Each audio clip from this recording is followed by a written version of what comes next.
Bonsoir à toutes et à tous, Julien Bargeton, président de la Cité de l'Architecture et du Patrimoine. Je suis ravi d'abord que vous soyez si nombreuses et si nombreux pour ouvrir ce cycle des entretiens de Chaillot. Les entretiens de Chaillot, c'est une rencontre une fois par mois, un lundi, avec un ou une architecte, un ou une urbaniste, un ou une paysagiste qui vient expliquer son travail. Le fil rouge, c'est le projet. C'est toujours comment émerge un projet, comment mettre en avant une vision, une démarche. Mais ensuite, évidemment, les contextes, les apports, les visions, etc. sont forcément très différents. Mais vraiment, c'est un travail sur une personnalité qui vient nous expliquer ce qui l'anime, ce qui la fait vibrer, ce qui nourrit son travail. Voilà, et comme dit un ami aussi, ce qui parfois l'empêche de dormir la nuit. Mais en tout cas, c'est ça qui est important pour nous, c'est cette vision personnelle et vivante du travail d'une personnalité dans le domaine qui nous concerne ici à la Cité. Maud, je suis très heureux de commencer par toi. Tu as fait venir beaucoup de monde, ça ne me surprend pas. Évidemment, tu vas parler de ton travail. C'était très important aussi de commencer par toi, d'abord parce que tu as une exposition en ce moment qui finit le 25 septembre. Il reste 10 jours pour la voir à la Galerie d'Architecture, qui est ici que je salue. Et puis, je fais un dernier clin d'œil dans la salle à Madame la Ministre. Merci, on a eu l'occasion de travailler ensemble à un moment dans une autre vie, enfin pour vous comme pour moi. Mais c'est un plaisir de retrouver ce soir. Je ne serai pas plus long. Ton travail, tu vas l'expliquer, c'est un travail qui fait ressentir l'âme des lieux, qui donne toute sa place à la nature. On connaît ton travail notamment à la Défense, Origine, qui est évidemment à partir du bois, mais pas seulement. C'est à chaque fois une dimension extrêmement poétique, spirituelle, c'est-à-dire que, comme tu l'écris, habiter, ce n'est pas seulement se loger, mais c'est aussi ressentir et vivre pleinement l'espace. Voilà. Donc je ne suis pas plus long parce que vous êtes surtout venu écouter Maud, mais enfin je suis vraiment très heureux comme président d'inaugurer ce nouveau cycle des rencontres de Chaillot par toi, chère Maud, et maintenant à toi la parole. Merci beaucoup, merci de votre attention. Bonsoir tout le monde.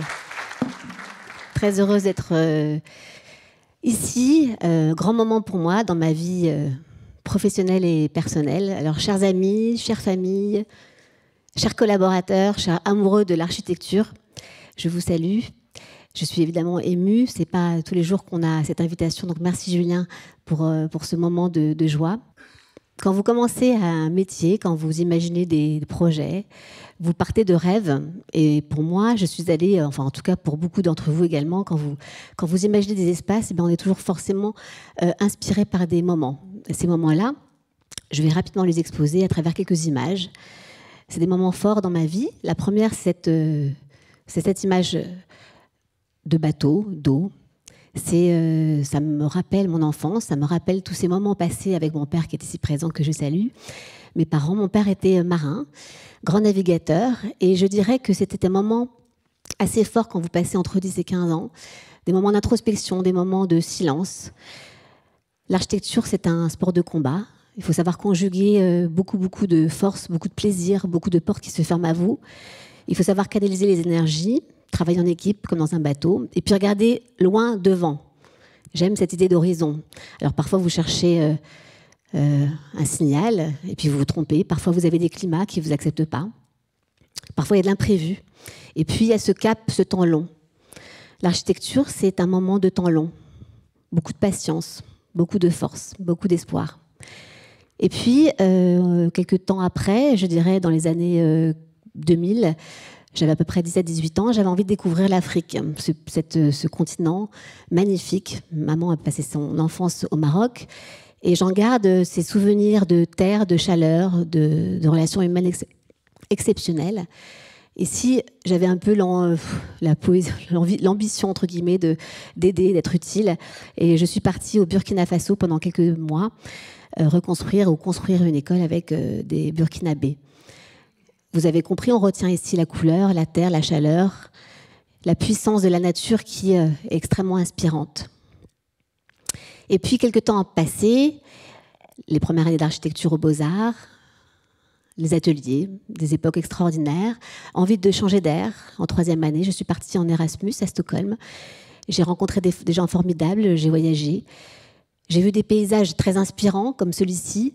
J'y retiendrai la lumière, le climat changeant, cette relation à la nature, ces journées très courtes, ces hivers très longs, et cette joie de vivre dans ces petites maisons où il fait bon vivre. Je suis rentrée il y a 4 ans maintenant. Nous avons vécu avec mon époux et mes 3 magnifiques enfants à Bruxelles, en Belgique. Alors la Belgique, c'est nos cousins, c'est nos frères, c'est un pays formidable. J'en retiens le goût pour le beau, j'en retiens l'hétérogénéité des formes, cette passion pour la modénature. La modénature n'est pas un gros mot. La modénature, ça fait du bien. Et quand ça fait du bien, c'est beau. Et quand c'est beau, c'est bon. Ici, vous avez tous ces arts qui se croisent entre l'art majeur et puis la sculpture, la peinture, les couleurs, les formes. Et tout cela, ça doit nous inspirer pour faire des bâtiments encore plus beaux, plus vivants, plus heureux. Et puis, dans votre parcours, vous vous aspirez, vous vous imaginez, et puis vous lisez, et puis vous rencontrez des femmes comme Charlotte Perriand, rencontrer des femmes à travers les livres, évidemment. Et j'en retiens de ce principe de décloisonner, de créer des espèces d'espaces passionnants. Ici, vous avez une femme qui est allongée dans un fauteuil confortable. L'architecture, c'est aussi ça, c'est de créer des espaces bienveillants. Et puis, il y a le surréalisme, Magritte et tant d'autres. Ici, vous avez la nature, l'oiseau. Quelques dessins qu'on a imaginés, qu'on a reproduits à la galerie d'architecture où nous exposons effectivement actuellement, la force de la couleur, la force pour l'architecte d'utiliser cet outil qui est important, qui est la texture, le travail sur le soleil, sur l'ombre, sur la course, sur le volume. Et ces dessins ont peut-être la naïveté de recréer des espaces avec des couleurs primaires, mais elles montrent à quel point, quand on imagine un espace, la force de l'architecture est omniprésente. Habiter, c'est habiter différemment, habiter par amour, habiter, cohabiter, habiter ensemble, habiter le silence, habiter la ville, habiter le monde. Alors je vais rapidement déambuler à travers quelques projets, les projets que nous avons réalisés à l'agence qui sont en cours de réalisation, des projets que nous avons co-conçus avec mes collaborateurs ici présents que je salue. Habiter la nature, c'est ce rêve de vivre perché au-dessus des arbres, comme cette petite maison que nous avons imaginée pour un maître d'ouvrage privé.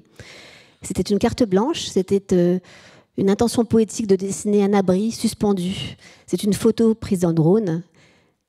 Elle est exceptionnelle puisqu'elle montre à quel point nous sommes petits face à cet océan, face à cette nature qui nous fait face. Et puis il y avait l'envie de reproduire à travers des maquettes cette échelle entre le plus petit et le plus grand. L'inspiration de la nature, cette forêt, des landes, cette écorce, ce bois, cette texture qu'on va reproduire sur cette maison, comme une petite cabane suspendue.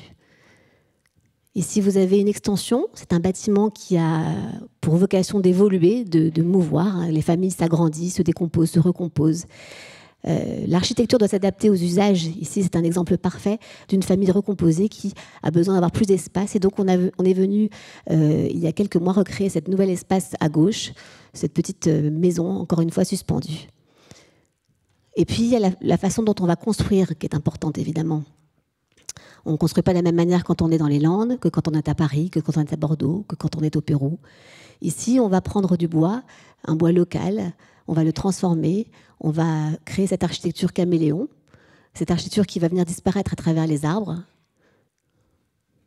Et puis, ce plan que j'aime bien présenter puisqu'il montre à quel point chaque dessin est précieux, chaque trait est précieux. Ici, il s'agit de dessiner comme une table. On est suspendu en haut. On va venir, je dirais, protéger le sol qui est important. On construit autour d'un grand patio, un grand patio qui va permettre le rafraîchissement en été. Et puis, on va jouer avec la course du soleil, pardon, excusez-moi, avec ces lambris de bois qui s'orientent mécaniquement en fonction des vues que l'on veut, qu'on le souhaite préserver ou pas. Ce bassin de nage et cet intérieur qui est très important. L'architecture, c'est une architecture totale. Il ne s'agit pas simplement de dessiner la boîte et de demander à un architecte d'intérieur ou à un décorateur de venir amener un espace en plus. Il s'agit de composer ensemble, tous ensemble, pour avoir un univers cohérent. Origine. Origine, c'est un projet qui a changé ma vie. C'est un concours que nous avons gagné avec une autre agence d'architecture il y a plus de 8 ans maintenant. C'était un morceau de ville à construire à côté de Paris La Défense. Vous êtes à côté du Stade Arena. Et en bleu, la tache bleue, c'est tout le quartier que nous avons imaginé. Immeubles de bureaux, immeubles de logements, crèches. L'architecture, elle a été construite avec des préfabrications de bois. Donc on est dans un système modulaire. Et on est venu construire à 50% avec ce matériau biosourcé. C'est des petits modules qui viennent se composer comme un cap-plat. Naturellement beau. Malheureusement, on doit le cacher. La contrainte feu en France évolue et malheureusement n'évolue pas toujours dans les normes environnementales. Cette photo ne serait plus actualisée maintenant puisqu'on devra protéger le bois. Ici, des maquettes que nous avons réalisées à l'agence. Et ici, c'est une architecture de seuil. Le seuil, c'est cette entrée qui est extrêmement accueillante pour les gens. Quand vous êtes sous la pluie à Paris, qui est plus dans un carrefour très urbain, il y avait cette volonté de créer cette ouverture, cette petite porte d'entrée, enfin, cette grande porte d'entrée, dans laquelle vous allez vous protéger. Et puis quand vous rentrez à l'intérieur du bâtiment, qui est dense, qui est assez construit, on va découvrir cette grande agora, ce grand volume libre, cet espace central, cet atrium. Je l'appelle la place du village. C'est une des pièces les plus compliquées que nous avons réalisées à l'agence. Ici, c'est du béton. Là, vous avez la vue qui exprime la fameuse synthèse en architecture, la synthèse entre les réseaux, tout ce qui doit être caché, les contraintes techniques. Et puis on se révèle le bois que nous avons rapporté pour créer cette grande place de village. Et cette photo que j'ai récemment récupérée de la part des usagers de l'immeuble de bureau. Vous avez l'Opéra de Paris qui est venu faire un orchestre. C'est ça l'architecture, c'est créer des espaces habités. Cet espace ne serait rien si les gens ne se réappropriaient pas. Racine. Racine, comment réhabiter un immeuble patrimonial?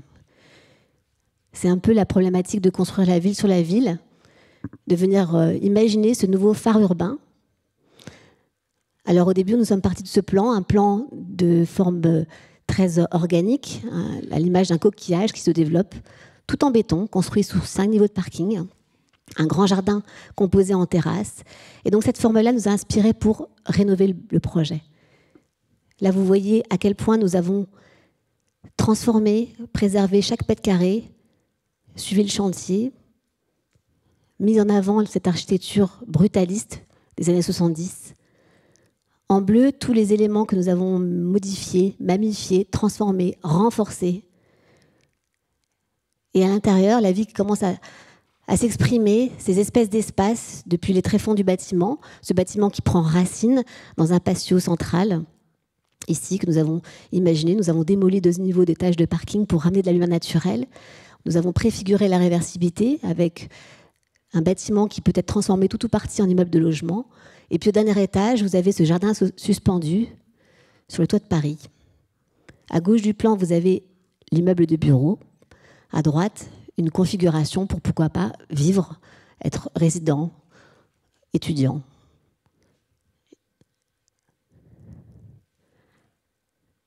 Racine a été livré il y a quelques mois maintenant. Nous sommes très fiers d'avoir fait ce projet. Ici, vous avez le jardin suspendu. C'est un peu une serre botanique, inspirée des formes de la nature, avec, au niveau des ouvrants cachés, tout un système performant. C'est du low-tech. Vous n'avez plus qu'à ouvrir naturellement le principe de ces stores. Et quand il fait très chaud, ces stores vont venir protéger le bâtiment, protéger les rayons du soleil, et les ouvrants cachés s'ouvrant, pardon, excusez-moi, l'ensemble va venir rafraîchir naturellement tout ce principe de serre. Vous avez la vue sur le grand Paris, le Paris que nous aimons, le Paris haussmannien, et au-delà. Ici, quelques espaces verts, des maquettes que nous avons fait à l'agence. Habiter l'histoire, le château. Plus spécifiquement, il s'agit d'un grand manoir, un grand hospice qui a été rénové récemment et livré. Ici, vous avez à Levallois-Perret un endroit où on soignait les malades. Paul Ernest Sanson, dans les années 79, en 1879, a construit ce château. C'était un homme, c'était un philanthrope qui était amoureux de l'architecture néo-gothique et qui a construit ce bâtiment que nous avons eu la chance de rénover. En 1887, cette forme de construction, en forme de croix, un bâtiment un peu inspiré de l'architecture religieuse, avec au fond un espace où on enterrait les morts et on les brûlait. Ici, vous avez des photos qu'on a retrouvées qui sont assez spectaculaires à Levallois-Perret. Ici, vous avez l'endroit où on soignait les malades.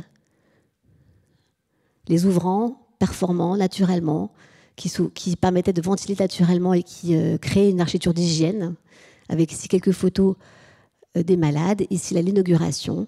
Et puis en 1987, vous avez toute cette parcelle qui appartient encore à des lords anglais, qui a été transformée, densifiée, construite.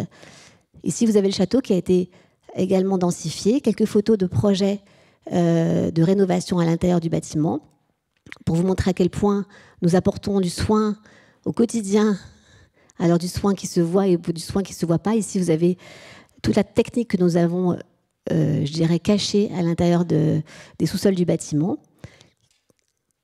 Des photos d'avant, des photos d'après.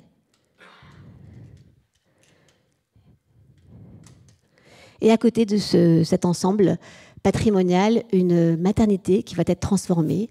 Actuellement, vous avez encore beaucoup de femmes qui accouchent dans cette maternité de Levallois-Perret. Et prochainement, nous allons transformer ce bâtiment en agrandissant 2 niveaux d'étage supérieur avec une structure légère en bois. Et nous allons proposer des grands balcons extérieurs qui permettront de créer également des espaces d'abri pour le soleil. L'ensemble du dispositif est aménagé avec une isolation par l'extérieur et de la pierre naturelle sera collée sur la façade. Habiter la matière, via Terra. Nous voyageons à Lyon cette fois-ci, dans un quartier très densifié, très construit, à 2 pas de la Part-Dieu. Une partie de l'architecture va être transformée, une partie de l'architecture va être démolie. Ici, vous avez le bâtiment que nous allons transformer. Nous gardons les sous-sols. Et nous sommes en train de construire ces 5 étages courants pour un immeuble à usage mixte, à destination de bureaux ou de logements. Et la particularité de ce projet, c'est de venir remplir les façades avec de la terre crue. Cette terre que nous aimons, que nous retrouvons, qui est extrêmement utilisée en France. Vous savez que 30% des bâtiments utilisent la terre, en tout cas utilisaient à l'époque la terre. Donc c'est un matériau précieux, réemployable à l'infini, qui permet le déphasage thermique. Et à travers cette façade, nous assumons l'idée de la modénature, cette fameuse modénature qui fait du bien. Chaque détail est soigné, les débords de toiture et les nez de dalles vont permettre la protection vis-à-vis de l'eau. Ici, vous avez des modules de terre crue qui sont de 1 mètre par 1 mètre par 40 et qui seront posés les uns sur les autres pour composer la façade. Quelques échantillons, des tests que nous avons fait à l'agence, des couleurs de béton coloré et de terre crue. Ici, le prototype à l'échelle 1 que nous avons validé la semaine dernière, enfin il y a quelques jours, pardon. Et puis, le bon matériau au bon endroit, nous l'assumons. Nous utilisons le béton pour protéger le socle de l'eau. Et puis ce petit cabochon qui va remplir le vide laissé par la grue.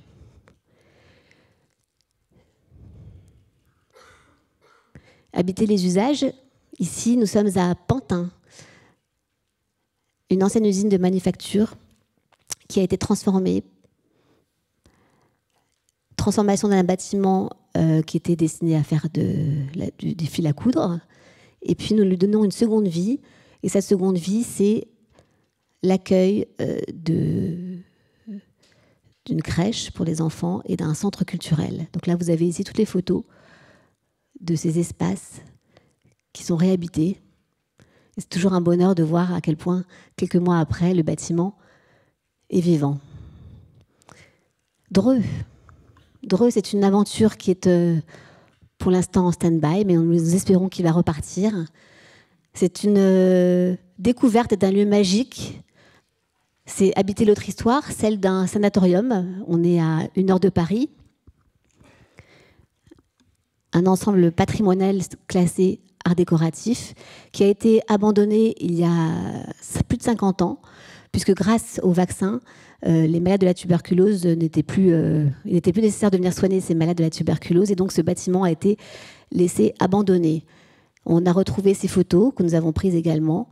On voit la nature qui reprend ses droits, des tags, des urbex, des choses incroyables. Et puis quand on a regardé les archives, on découvre le soin que nos anciens architectes, ou menuisiers, ou serruriers, ou carreleurs apportaient aux détails.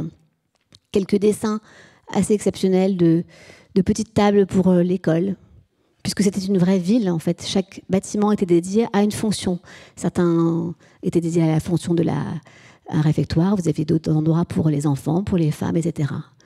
Et ils utilisaient ces grandes baies vitrées pour pouvoir ramener de la lumière au plus possible et soigner les malades de la tuberculose. Et là, c'est quelques images que nous avons réalisées à l'agence pour montrer la seconde vie du bâtiment, un lieu de désintox, un lieu pour les hyper-urbains, un lieu de détente, avec une architecture qui va venir s'inspirer du matériau naturel également.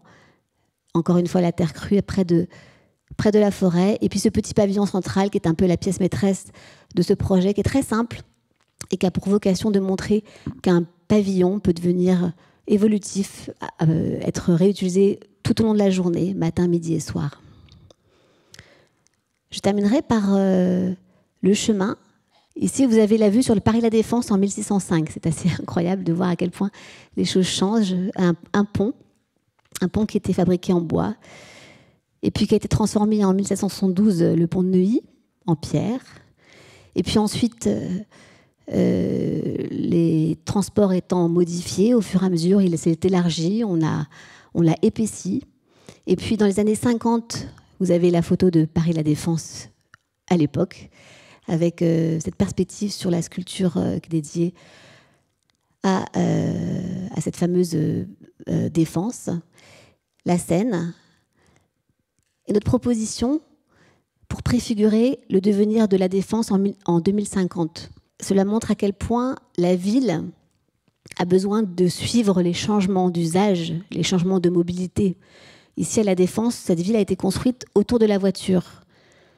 Il devient nécessaire et évident que les enfants, des jeunes travailleurs et tous les habitants qui habitent à Courbevoie, à Neuilly, à Puteaux, à Nanterre et à Paris aillent naturellement à La Défense. Donc ce projet propose simplement une petite passerelle, de la même manière que la High Line à New York a été construite, cette petite passerelle suspendue, cette infrastructure qui serait financée par des organismes privés et publics et qui permettrait cette grande déambulation directe entre Paris et La Défense. Et dans notre projet, nous imaginons également de réinvestir les rives, les quais de Seine pour proposer une Paris-La Défense plage avec cette place de village, ces rives, ces berges, habitées par les familles, les riverains et les usagers de La Défense. Quelques petites maquettes qui proposent et qui montrent ce travail essentiel autour de l'eau, car on sait qu'en 2050, il fera encore plus chaud que maintenant et que le confort d'été devra être travaillé.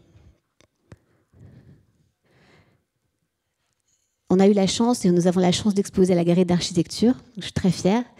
C'était pour nous un moment très important, puisque ça ouvre les portes d'exploration de l'agence depuis 20 ans, quasiment. On avait envie de montrer le travail autour des sens, autour de la vie, des couleurs, des éléments qui nous inspirent. Ici, nous avons proposé une petite matériothèque où on retrouve des échantillons qu'on utilise à l'agence, des morceaux de pierre, de béton, de bois que nous avons glanés ici et là. C'est une galerie qui s'ouvre à tout le monde L'idée, c'est d'ouvrir l'architecture au monde, car nous sommes convaincus, et je suis convaincue, que l'architecture, c'est une histoire de poésie, mais de politique également. Qu'on a une vraie influence sur le bonheur de construire les choses. Donc ici, ces maquettes, elles sont exposées à différentes hauteurs, sur des maquettes, sur des tables de proportions différentes également, de manière à ce que chacun puisse se réapproprier son propre espace. Là, c'était une petite scène assez rigolote qu'on a figée la semaine dernière, où on demandait combien d'architectes étaient dans la salle.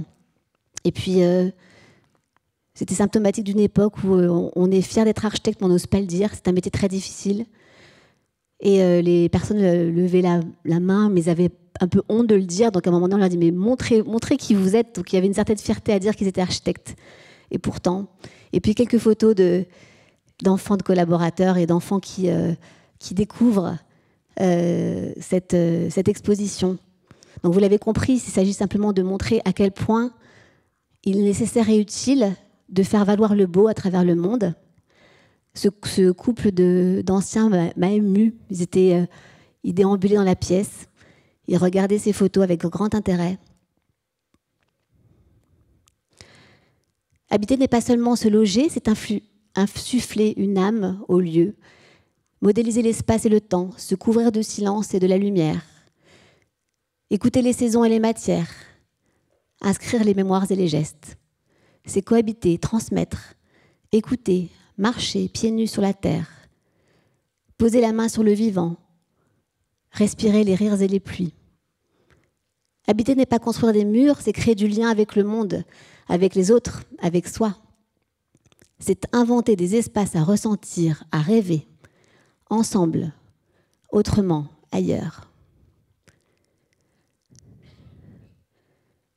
Je terminerai cette présentation pour rendre hommage à mes équipes que je vais inviter sur la scène, des hommes et des femmes extraordinaires qui viennent du monde entier. Certains viennent de Paris, d'autres de la Corse, du Pérou, d'Ukraine, de Chine, du Japon. Merci à vous, chers collègues, je vous en prie, venez à mes côtés, car c'est ici aujourd'hui le travail de l'agence qui est exposé, j'en suis très fière. Merci.